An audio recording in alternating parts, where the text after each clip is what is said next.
नमस्कार, आप सभी का स्वागत है। आज हम लोग देखने वाले हैं आंकड़ों का प्रबंधन के बारे में। ये रीट लेवल 1 के जो सिलेबस जो है उसमें ये नया टॉपिक जुड़ा है और काफ़ी लोगों का कमेंट यही आ रहा था कि सर आंकड़ों का प्रबंधन जो है वो पहले पढ़ा दो। ठीक है, तो लगभग हमारा सिलेबस हो गया है। अब कुछ जो टॉपिक बचे हुए हैं वो कंप्लीट करा देंगे। एक तो सरल ब्याज कुछ बचा हुआ है उसको कंप्लीट करा देंगे और आंकड़ों का प्रबंधन और मापन की इकाइयाँ। ठीक है, उसके बाद में हमारा शिक्षण विद्या कुछ बचा हुआ पोर्शन है वो कंप्लीट कराएंगे। तो पहले मैं सोच रहा था कि इसको मैं पीडीएफ की फॉर्म में वीडियो बना दूं, लेकिन फिर लगा कि मैं इसको बोर्ड पर ही वीडियो बनाता हूं ताकि आपको ज़्यादा फ़ायदा होगा। आपसे एक रिक्वेस्ट है कि नोट्स अपने हाथों से बना लें, क्योंकि मैं इतना टाइम नहीं दे पा रहा हूँ कि मैं आपको नोट्स प्रोवाइड करा सकूँ। ठीक है, तो मैं बात करने वाला हूँ आंकड़ों के प्रबंधन के बारे में। मैं यहाँ जो बातें समझाऊँगा आपको समझनी है और अपने अकॉर्डिंग आपको लिख लेनी है। क्या पॉइंट लिखने हैं वो मैं आपको बता दूंगा। ठीक है, तो सबसे पहले हम लोग बात करें आंकड़ों का प्रबंधन, यानी कि सीधी सी बात है, इसका नाम क्या है? Data management. ध्यान रखना, आंकड़ों को हम लोग क्या कहते हैं? हम लोग डाटास कहते हैं और प्रबंधन का मतलब मैनेजमेंट। ठीक है, डाटा मैनेजमेंट हम लोग पढ़ने वाले हैं। मतलब इनको आंकड़े हैं जो हमको दिए गए हैं उनको हम किस प्रकार से मैनेज करेंगे। मैनेज करने का मतलब है कि क्या कौन से ग्रुप में रखने वाले हैं, कौन से सारणी में लिखने वाले हैं, उनसे क्या कंक्लूजन निकालने वाले, क्या निष्कर्ष निकालने वाले हैं, ये सब कुछ है वो आंकड़ों के प्रबंधन के बारे में। ठीक है, लेकिन आंकड़े जो होते हैं या डाटा को हम लोग गणित की भाषा में समक कहते हैं। क्या कहते हैं? समक। ठीक है, समक आपको मिल सकता है या फिर आपको समको, इस टाइप से शब्द मिल सकता है। समक मतलब ये किसके बारे में है? डाटा के बारे में ही है या आंकड़ों के बारे में ही है। ठीक है, ये आपको शब्द मिलेगा, इसलिए मैं आपको कह रहा हूँ कि अभी से तो कुछ शब्दों को ध्यान रखना है। आपको समक शब्द जो मिलेगा वो डाटा के बारे में मिलेगा, है ना। समको का कुछ परीक्षण किया, ऐसा कुछ किया, है ना, तो वो समक के बारे में आपको शब्द मिलेगा। तो आपको समक को ध्यान में रखना। समक का मतलब क्या हो जाएगा? आपका डाटा ही होने वाला है। ठीक है, तो हम लोग आंकड़ों के प्रबंधन की बात करें तो सबसे पहला सवाल ये आता है कि भाई क्यों आंकड़ों का मैनेजमेंट क्यों करने की ज़रूरत पड़ी, है ना। सवाल यही है कि आपके पास में आंकड़ों का प्रबंधन है वो करने की क्यों ज़रूरत पड़ी। देखो, कारण सिंपल सी बात है। अगर हमारे पास में जनगणना जब होती है, क्या होता है हमारे पास में? जब जनगणना जब होती है हमारे पास में, उस वक्त क्या होता है कि हमारे जो शिक्षक जो लोग होते हैं, है ना, वो घर घर जा कर के आंकड़े इकट्ठे करते हैं। फिर उसको न्यूज़पेपर वगैरह में, किताबों वगैरह में लिखे जाते हैं, है ना। तो ये एक अलग प्रोसेस के थ्रू काम होता है, एक अलग अलग प्रोसेस के थ्रू काम होता है। तो हम लोग उसके बारे में बात कर रहे हैं। ठीक है, तो आपको क्या ध्यान करना है यहाँ पर कि आंकड़े किस चीज़ के बारे में, ठीक है, ये समझना है। तो सबसे पहले हम लोग बात करें कि आंकड़ों में क्या क्या बातें हमको ध्यान में रखनी है। एक तो समग्र एक शब्द मिलेगा, आपको वो ध्यान रखना है। और हम बात करें कि आंकड़ों का प्रबंधन, तो सबसे पहले होता है कि समकों का संग्रहण करना होता है। समकों का संग्रहण करना होता है, मतलब समझना कि समक यानी कि डाटा, समक यानी कि डाटा यानी कि आंकड़ों को सबसे पहले हमको क्या करना होता है? इकट्ठे करना होता है। आंकड़ों को सबसे पहले क्या करना होता है? हमको इकट्ठे करना होता है। आंकड़ों को सबसे पहले हमको इकट्ठा करना होता है, हमको ध्यान में रखना होता है कि भाई आंकड़े हमारे पास में कैसे हैं। तो इकट्ठा करने के लिए अलग अलग तरीके हो सकते हैं। जैसे कि न्यूज़ का रिपोर्टर जो है, क्या है आपका? न्यूज़ का जो रिपोर्टर है वो अपने गांव में जाएगा या जहां पर उसका काम है वो अपने कार्यक्षेत्र पर जाएगा और वहां पर न्यूज़ इकट्ठी करेगा। वो भी क्या अपने आप में एक समक है, एक डाटा से उसको लेकर के आया, न्यूज़पेपर में प्रकाशित किया। शिक्षक जो गए भाई जनगणना करी, आंकड़े लेकर के आए, उनको प्रकाशित किए। ठीक है, तो सबसे पहला प्रोसेस क्या होता है? उसमें आंकड़ों का संग्रहण करना होता है, समकों का संग्रहण करना होता है। और ये जो है आंकड़ों का प्रबंधन जो है वो सांख्यिकी विज्ञान के अंतर्गत आता है। किसके अंदर का? स्टैटिक्स साइंस के अंतर्गत आता है, सांख्यिकी विज्ञान के अंतर्गत आता है। ये आप ध्यान रखना कि आंकड़ों का जो प्रबंधन टॉपिक जो है वो सांख्यिकी विज्ञान के अंतर्गत आता है। तो ये एक इम्पोर्टेंट पॉइंट है। अब हम लोग बात कर रहे हैं कि समकों का संग्रहण या डाटा का कलेक्शन किस प्रकार से होता है। तो अलग अलग कलेक्शन होता है। जैसे क्रिकेट की मैच है, अगर क्रिकेट का मैच है तो वहाँ पर कि भाई इस ओवर में इतने रन बने हैं, इस ओवर में इतने रन बने हैं, फिर अलग अलग आपको ग्राफ बना करके दिखाए जाते हैं, है ना। ये सभी क्या है आपके पास में? डाटा मैनेजमेंट है, आंकड़ों का प्रबंधन ही है। ठीक है। तो ये बात आप ध्यान रखना कि सबसे पहले क्या होता है कि समकों का संग्रहण करना होता है। अब इसमें क्या होता है कि भाई जो समक है, डाटा है, उनको इकट्ठा करते हैं। कभी कभी क्या होता है कि इसमें जो होता है वो शुद्धता इंपॉर्टेंट होती है। ध्यान समझना कि आंकड़ों की शुद्धता का बहुत ज़्यादा रोल है, इंपॉर्टेंट रोल है।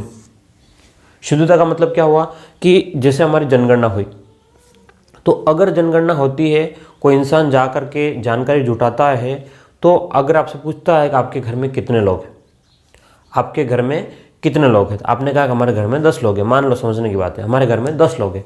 10 लोगों में, अब सुनना ध्यान से, हमारे घर में लोग 12 थे।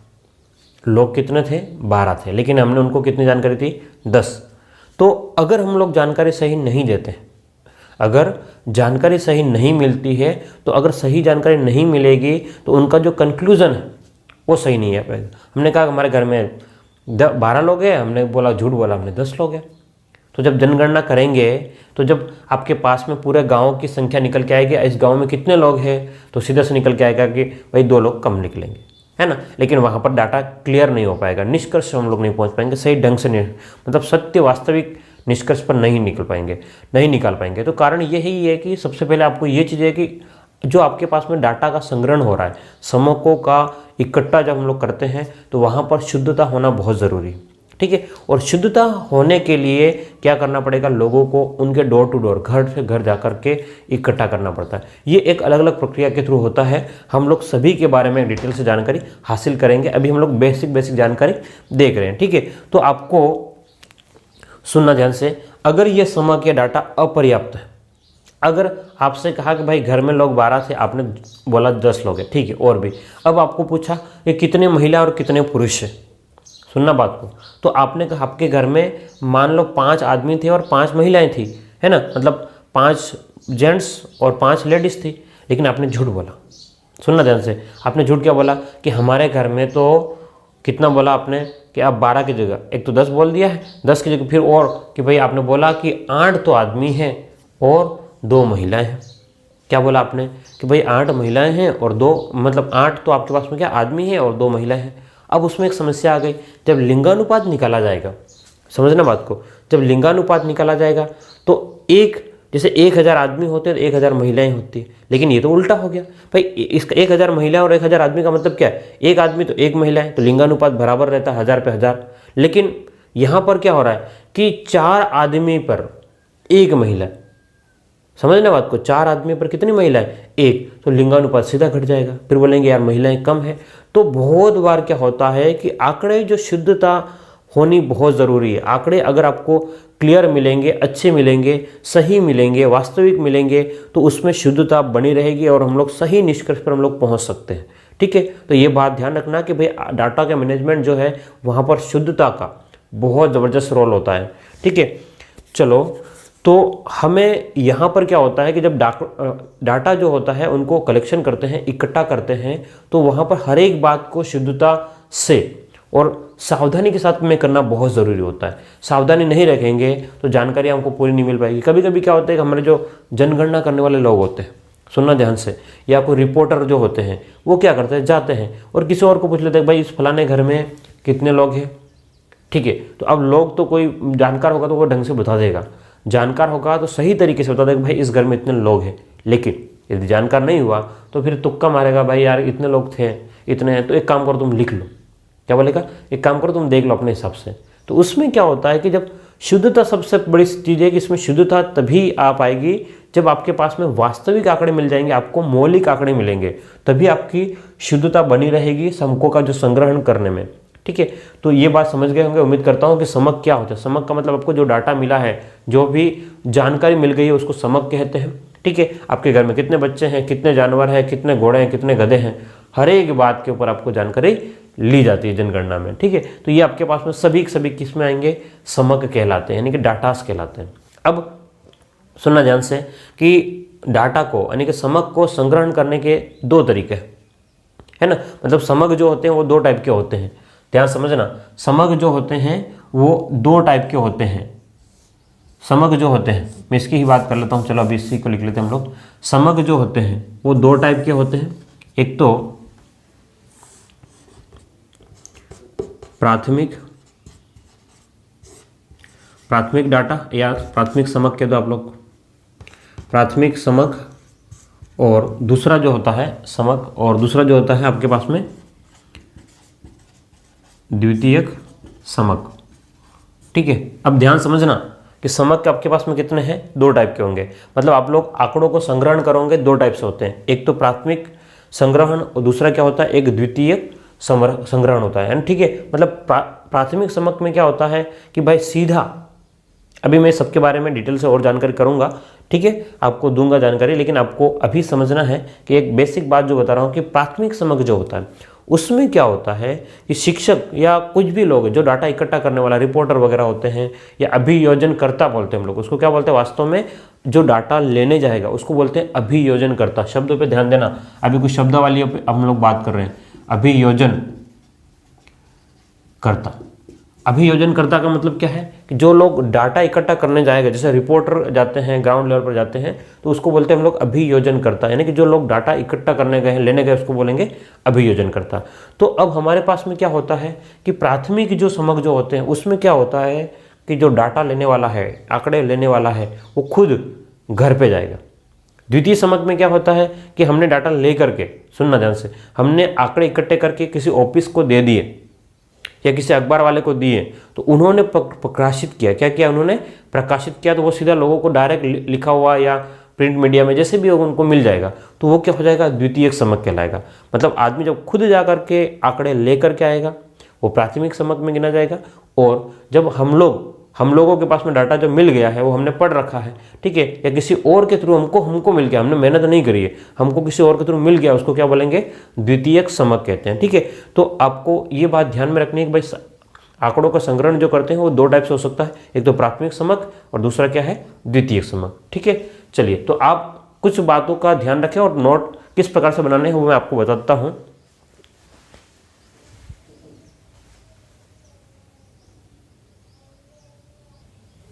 चलिए, तो अब हम लोग आगे बात कर रहे हैं कि समक जो होते हैं वो प्राथमिक और द्वितीय समक जो होते हैं उनमें अंतर किस प्रकार से होता है। तो मैंने बोर्ड पे दोनों को लिख दिया है ताकि आपको समझने के लिए थोड़ी आसानी रहेगी, क्योंकि यहाँ पर अब मुझे लिखना ही पड़ेगा बोर्ड पे, और कोई सॉल्यूशन है नहीं, क्योंकि पीडीएफ अगर बनाऊंगा वैसे कम टाइम में काम हो सकता है, लेकिन वो समझाने के लिए थोड़ी मुझे असुविधा रहती है क्योंकि ढंग से समझा नहीं पाता हूँ।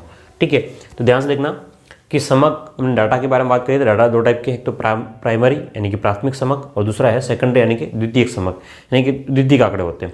अब प्राइमरी या प्राथमिक समक क्या होते हैं, ध्यान समझना। प्राथमिक समक जो होते हैं, प्राइमरी डाटा जो होता है उसमें क्या होता है कि अनुसंधानकर्ता खुद आरंभ से अंत तक, अनुसंधानकर्ता जो होता है वो आरंभ से लेकर के एंड तक वो खुद डोर टू डोर, घर से घर जा करके क्या करता है, आंकड़ों का संग्रहण करता है कि भाई आपके घर में कितने जानवर हैं, आपके घर में कितने बच्चे हैं, कितने बड़े हैं, कितने 50 से ऊपर के उम्र के हैं, कितने 40 से ऊपर के हैं।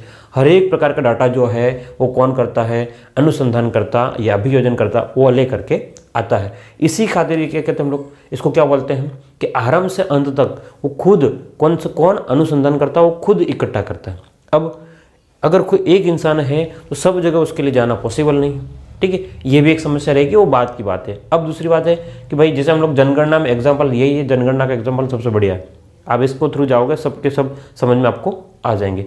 अब हम लोग बात करें, ये क्या होता है कि मौलिक आंकड़े होते हैं। मौलिक का मतलब वास्तविक, क्योंकि इंसान खुद जाएगा तो मैक्सिमम ये है कि एक्यूरेसी जो है, शुद्धता जो है वो ज़्यादा अच्छे से आने की ज़रूरत आएगी, और अगर उनको बना बनाया मिलेगा तो वो समझ में नहीं आएगा या थोड़ा सा कम शुद्धता आएगी। तो ये क्या है, आपके पास में मौलिक आंकड़े हैं, मौलिक आंकड़े प्राप्त होते हैं, यानी कि मौलिक टेस्ट में बहुत अच्छा होता है, ओरिजिनलिटी बहुत ज़्यादा आती है। और दूसरा क्या है, ये कच्चे माल की तरह, मतलब मैं कहीं गया, मैं हर एक घर का मुझे डाटा मिल गया, भाई जानवर, कुत्ते, घोड़े, गधे, जो भी इंसान, सब, तो क्या है, सबको लेकर के मुझे आना पड़ेगा, और फिर बाद में क्या करना पड़ेगा, उनका सारणी बनाना पड़ेगा।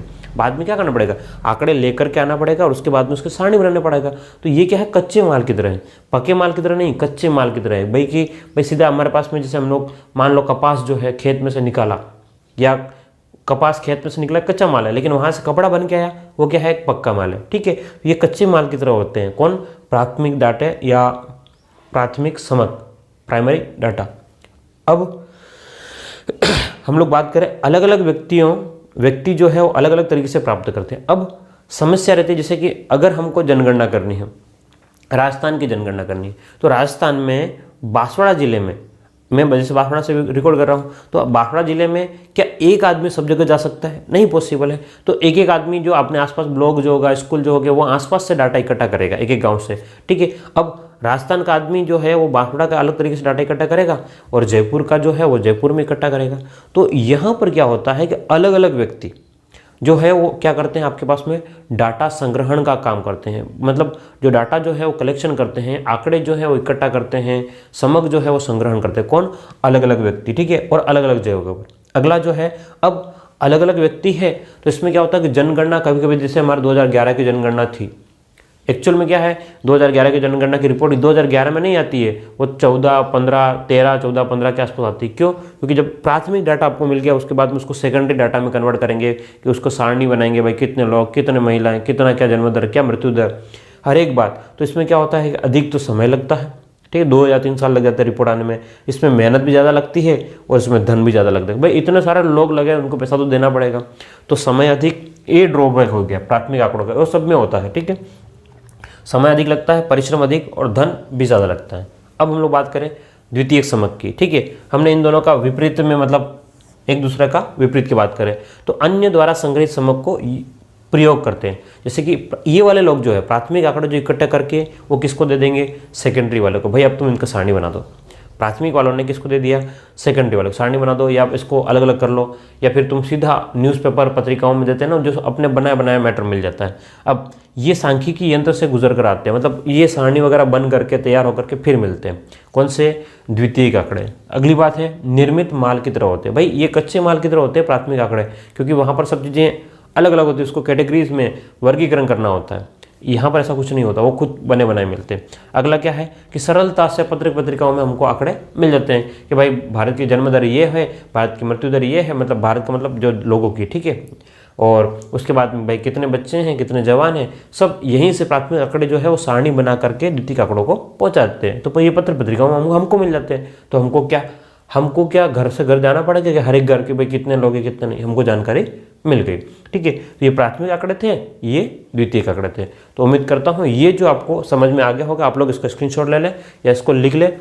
यहीं से हम लोग नेक्स्ट क्लास में आगे करने वाले हैं, क्योंकि टाइम मेरे पास में अभी कम है, तो उसके अकॉर्डिंग मैं आपके पास में जितना टाइम है आपको मटेरियल प्रोवाइड करा रहा हूँ। तो ये आपके पास में ध्यान से इसको देख लेना, प्राथमिक आंकड़ों में क्या है और द्वितीयक आंकड़ों में क्या है, ठीक है। स्क्रीनशॉट ले लें, और उम्मीद करता हूँ आपको ये बातें समझ में आ गई होगी। अब हम लोग फिर मिलते हैं अगली क्लास में। इस वीडियोस को शेयर ज़रूर करना, ठीक है, ताकि और भी लोगों को फ़ायदा हो। और दूसरी बात है, अगर आप लोग नए हो तो सब्सक्राइब ज़रूर कर लेना, और दूसरी बात लाइक तो कर दिया करो, है ना, लाइक भी नहीं करते आप लोग। चलो फिर मिलते हैं अगली क्लास में। Thank you.